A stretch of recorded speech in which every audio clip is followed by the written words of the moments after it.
இப்ப பெரும்பாலான இளைஞர்கள்ட்டையும் சொல்லப்போனா ஒட்டுமொத்த இளைஞர்கள்டையுமே இருக்கக்கூடிய ஒரு கேள்வி என்னன்னா, இப்ப இருக்கிற இந்த கட்சிகள் வந்து திடீர்னு நாங்கெல்லாம் கூட்டா சேர்ந்து ஒரே நாள்ல திருந்திட்டோம். எங்களோட மொத்த கொள்கையுமே மாத்திட்டோம். எங்களுக்கு பழைய யாருமே வேணாம். புதிய அரசியல்வாதிகள் வேணும்ன்ட்டு கூட்டமா சேர்ந்து ஒரே நாள்ல திருந்திட்டு ஒரு முயற்சி எடுத்திருக்காங்க.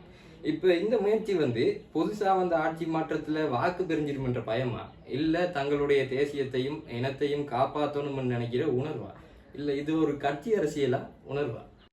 இது உணர்வாக நான் பார்க்கல. உண்மையிலே தெரியுது ஒரு பாரி ஒரு அலை ஒரு மாற்றமாக சொல்லப்படுது. அது உண்மையில மாற்றமா இல்லையான்ற பெரிய கேள்விக்குறி இருக்குது. அதோட அந்த மாற்றம்ன்றதை நாங்கள் இப்பயே முடிவு பெறல. அதாவது பொறிமுறை மாற்றம், அந்த சிஸ்டம் சேஞ்ச் என்றால் இன்னும் ஒரு 10-12 நாளைக்குள்ள நாங்கள் அந்த சிஸ்டம் சேஞ்ச் என்ற உறுதியான முடிவுக்கு வரையாது. ஆனால் சாதகமான மாற்றங்கள் வந்தால் நிச்சயமாக எங்களுக்கு சந்தோஷம்.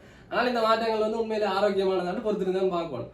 அந்த விஷயம் வந்து உண்ட மக்கள் ஊழல் இல்லாத அரசை விரும்புறாங்க.